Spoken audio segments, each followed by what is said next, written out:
hello every folks, and good morning. Welcome to another episode of Know Your Tic Tacs. Today, we are talking about the Archer. Now, this is a class that typically ends up on the bottom of most tier lists. A class that I personally really love, and it's just a fun little goober to play around with. Now, it is kind of weird to place, because they're a unit that has some very oddly specific benefits that are especially useful in stuff like Tactician difficulty, and a lot of things that can potentially be cheesed about them. I love how my phone starts going off right now. Anyway, so they do have a lot of oddly specific things that can be cheesed about them, but they are a little bit iffy in their sort of designated role, which is that of the longbow specialist, which is all well and good. It's just that longbows are... well, they're weapons specifically designed to be able to take use of their aim ability. So we're gonna get into that before we get into anything else. So first and foremost, let's talk about their abilities. So, with the Archer, essentially their abilities are aim 1 through 20. Essentially, abilities that allow you to take longer and longer to dial in your shots to do additional damage with them. Now, in the past, in previous versions, this aim had been so significantly lengthy in its time to deploy that it was functionally useless. You couldn't even get off an aim +5 with almost anybody before they ended up going and doing other things. A stop or something along those lines was still required, and even then, like, I had cases where a unit was hit with stop, I went for the aim +10, and they still recovered before the damn thing hit. So, thankfully, this has been addressed by giving it a noticeable speed bump across the board. Now, as far as I can tell, it's only a difference of about 5 in terms of speed, but it sure feels different, considering that you can consistently get everything from aim +10 off in a pretty casual manner. Now, I'm not entirely sure what changed, because in the past this has always been an issue, but when it comes to the Archer, one of the things that was even specifically mentioned as a weakness of this class was their growths up to this point, and I will say this is a unit that I've had in my team from pretty much... well, he literally is one of my starting generics. He has been on my team since the very start, and he has somewhere to the tune of like a 15-level disadvantage over everybody else, because frankly, he spends most of his time charging and waiting to go land those big hits, and he has consistently gotten more boss kills than anybody else running aim +20 and a battle axe. It is surprisingly good. Now, that being said, this is due to Tactician difficulty. Obviously, a lot of things have a hard time scaling up, but my oh my, does aim get a chance to shine here. Anyway, that being said, as far as their reaction abilities, they get two kind of opposing ones here. One of them is Archer's Bane, so any maps that you are particularly worried about archers or whatever else, you can potentially just make their attacks not a thing anymore. This is primarily useful for things like a single class challenge.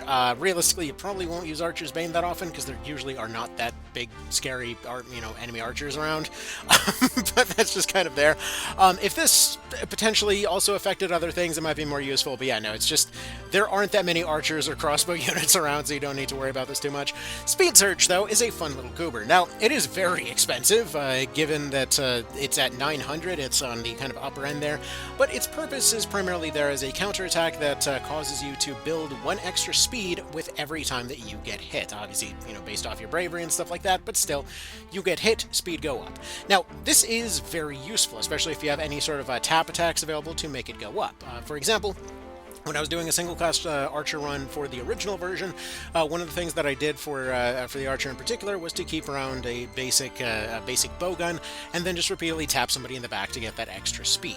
Actually, single-class challenges with Archers, if you are ever interested in one of those runs, it's one of them that really makes you understand spacing quite a bit more, as you're oftentimes killing off units and specifically trying to drop them in choke points so that you can use them in barricades, only to then wait for their timer to expire to go and eat your one source of healing that's available. It's surprisingly fun. Anyway, moving along here, as far as their support abilities, they have equipped crossbows as well as concentration, which concentration will allow all attacks to hit physically, and equipped crossbows is one of those things you really want to slap on something like a knight that can take advantage of being able to use, specific weapon attack properties at a distance. Being able to break equipment with a crossbow is pretty darn nifty, and especially on something like the knight, their high PA is pretty nifty for this. Additionally, you have Jump +1. This is certainly one of the skills of all time.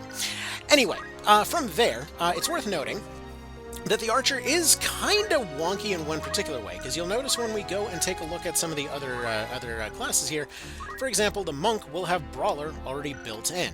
When it comes to many of the other classes, they will have stuff already built in. But when it comes to the Archer, they seemingly don't come with concentration built in, which is kind of odd because why don't they do that? But yeah, no, you can put concentration on them to have perfect accuracy. Again, if we're talking about a single class thing, as we talked about earlier, that's probably something you'd end up doing. But again, it's a skill that can vary. If you're having a hard time hitting things, obviously put that on there. Otherwise, you don't necessarily need it. Now, concentration's possibly a discussion for another day, because that's the thing. It's always either seen as really underpowered or overpowered, because again, it just completely avoids missing attacks. So it's always going to hit, and that's great. But there's also so many great things you can put into that passive slot. So, does it compare? I don't know. Oftentimes you can just sort of angle yourself to make those shots land anyway.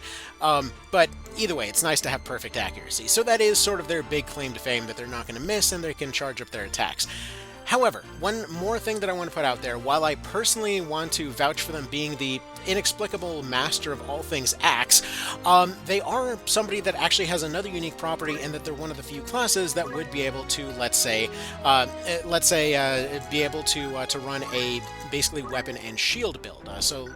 Now, by default, this is for the purpose of having them equip their crossbows and such, basically being a fun little reference, as all Matsuno games love to throw a crossbow and shield reference in there, because, you gotta have the old... Right, thank you, Cat, for jumping on my lap. That hurt like hell. Anyway, Genoese crossbows, right, that's...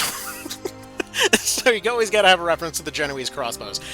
Anywho, yeah, fun historical notes aside, though.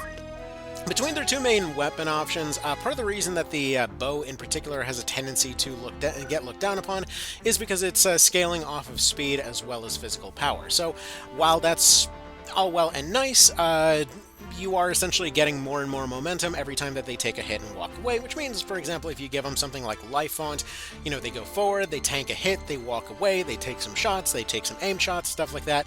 It's potentially pretty darn useful. But again, it's one of those weapons that's sort of mediocre by design. It's one that's got incredibly high potential, and it's got really good firing angles. Like, nothing has the firing angles of the bow. The crossbow is able to file. Why do I keep saying file instead of fire? Is able to fire vertically, but yeah, it's going to have a hard time finding the right angles for its shots in many situations. Stuff like the guns are able to shoot at a long range, but again, can get blocked off by random pieces of terrain. The bow, for the most part, doesn't have these problems. It can extend its range to near gun range if it ends up going to higher elevations, meaning that these guys are great, for example, riding on top of chickens. If you put them on top of a black chicken, fly them up to a nice high point, they can just absolutely rain punishment down on everything else. But you do kind of have to build your party around having an archer in there. They don't have a tendency to adapt as well to other things around them. Now, that being said, though, you can also do some other fun stuff with them. Like I mentioned before, they're really good for those melee builds. But one thing that is a bit of an unsung hero for them is going to be that shield and clothing build. And the reason that this matters is because clothing will oftentimes give you a ton of really good, kind of just good bonuses through most of the main game. Whereas many other classes, like let's say the Knight, really see a lot of their big heyday come around once you start getting some of the fancy endgame stuff. When it comes to the Archer, you have shields and clothes giving you good bonuses pretty much from the early game going straight into the end game. You're always going to have these bonuses available. So this does give you the ability to stack a lot of stats in particular ways. Oh my god, I love Worker 8 so much this time around. They even threw in an Armored Core reference. It may not directly be an Armored Core reference, but dang it, I will choose to believe it is. Any darn ways. So let's go ahead and throw some random stuff in here. At the ready. Just go ahead and have them throw out a fight. So one of the benefits of the Archer as it is basically that they can go and, let's say, build up for something like speed without necessarily having the downside of losing power, because when they're gaining speed, they're also gaining power. So something like their speed surge is potentially really cheesable for the purposes of getting an advantage when it comes to getting their power up, getting their speed up, whatever else. It's one of those things that's potentially really, really good as far as momentum goes. Now, obviously, is this going to be anything along the lines of just like calculating free death or whatever else? Yeah, probably not. But still, it's fun to play around with. It's a good little traditional way of handling things. So we'll just go ahead and, throw out a little bit of a comparison there. Okay, well, they parried the instant death. I guess that is a thing that can happen. They're going to go ahead and eat my chicken, unfortunately, but these things will occur. So, say we have this guy go over here, and this is not going to be phenomenal damage by any means, but if we, let's say, go ahead and go up to an aim plus 20, it is going to be at least a little bit better. Now, this is why I recommend running stuff like a battle axe or whatever else, because in these particular cases, you can slow down the entire team, and sure, you can hit them with a bow. The bow has some range and what have you, but when it comes to running them from the very start with an axe or something, this does technically turn them into a melee unit, sure, but the aim skill plus melee weapons is really, really good on Tactician. Bows, not so much. Like, Bows already had a hard time scaling up before. When it comes to this stuff, yeah, less so. So, when it comes to a battle axe, yeah, those numbers are looking quite a bit better.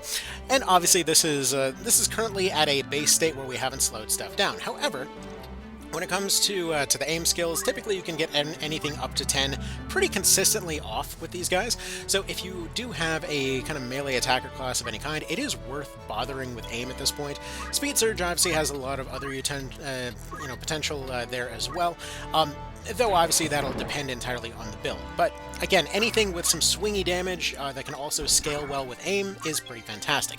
I haven't had a whole lot of luck using aim with guns, funnily enough. But it's a thing. But combining Dancer with Archer, I feel is one of those like really good combinations when it comes to Tactician difficulty. So just potentially something to consider. Yeah, chicken. It's fun. Yeah, no, that's not going to hit worker 8. No worries about that. If anybody's wondering why they're called Yellow Bow, just look up Yellow Boat Armored Core 3. Because yeah, they're essentially an overweight armored core that is incapable of moving at any reasonable speed, but really powerful. Just seemed appropriate as soon as I heard the female voice on the thing. God, I love the chicken status. Anywho, so yeah, you just combine this in with any kind of good movement abilities.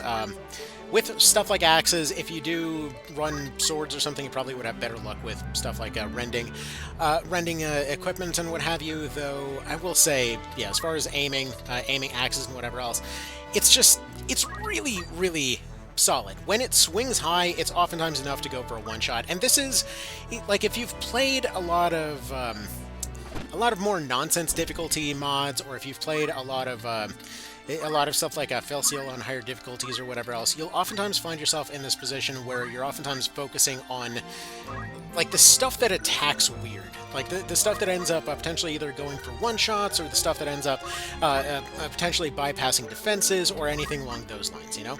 You're typically focusing on those things that just can't be stopped by normal means. And that's essentially what aim plus battle axe is in this particular case, something that can potentially swing way past what it should. And normally this is why I have this unit running a Chantage, seeing as they can just get knocked unconscious and try again without needing to re-raise them. In this case, I gave them a Bracer just for the hell of it. Honestly, the Bracer doesn't even do that much in terms of improving their damage in this particular situation. I'm not entirely sure why. It just sort of almost feels like it has a soft cap at some point. But anyways, again, this unit is not insanely busted or anything. It's just got some very specific niche uses, and the fact that they're running clothes plus shields innately does open up the potential for things like, you know, aim plus spears or whatever else, because there's another angle to consider for this, which is there. But when it comes to injuring units, so there's going to be a lot of cases where you want to specifically leave something alive for the purposes of making sure that, let's say, you can go poach where you want to poach, steal where you want to steal, or whatever else. And so in those particular situations, what you'll oftentimes find yourself doing is going and letting a unit go, just basically go get injured and run to the back of the field. And so effectively what we see with the archer here is their ability to either extend or hold back their damage to a particular degree, meaning, let's say you're worried about a counterattack, but you also want to make sure that a unit is wounded but left alive. That aim ability is potentially one of those ways to make that happen. Now again, is that going to mean that it's the perfect way to do things all the time? No, not really. Is it going to mean that they're going to be the perfect unit in every situation? Absolutely not. What this does mean is that you have a unit that's highly accurate, potentially highly evasive with that shield and cape combo. again, when it comes to early game evasive units, these guys are going to be some of the best in that particular regard. Now, this isn't going to mean that, like, go put parry on them or whatever else, because that's still, like, with their crossbows, they still won't necessarily be that good with it. If maybe you give them something like equip pole arms, there's a bit more stuff there. Maybe equip swords, you might have a bit more potential there. I mean, honestly, thinking about it, there's probably not any bad things to say about, let's say, running a defender on a archer with aim or something like that, because that could potentially be a pretty decent one-shotter later on. I haven't actually found one yet on Tic Tac, so once we get there, we'll get there. But it is something to potentially consider. Now that being said, as far as crossbow and shield, again, it's just an overall fun, functional build. It's not going to be an insane powerhouse or anything, and it's also going to more traditionally scale with your normal strength and what have you. But it does allow them to be very evasive, oftentimes giving them almost this like riot cop feel as they're just like marching forward, blocking things with their shield all the time, and that's really cool. I really love, you know, any class that can go and dedicate themselves very fully to running a shield at all times. It's one of those reasons that I love the One Vision mod for Tactics Ogre, because you just see so much of the dang shields all the time. Yeah, anyway. So, that is more or less about that. Not exactly an incredible class in its sort of normal intended sense, but it is a class that has some fun potential for a lot of interesting plays, interesting builds, and one that potentially can make some unusual weapons work better than you might potentially expect. And additionally, it still kind of cracks me up that so many folks apparently had trouble with this archer up here that they sort of artificially nerfed his health to 25. Everybody else has a more reasonable amount of health, including that one archer over there that has like 60, but this one guy is like, no, I get 25. I'm just way up here. Oh man, that's just funny to me. There's so many little touches in this one that it's just like there's a story behind every little thing they did here.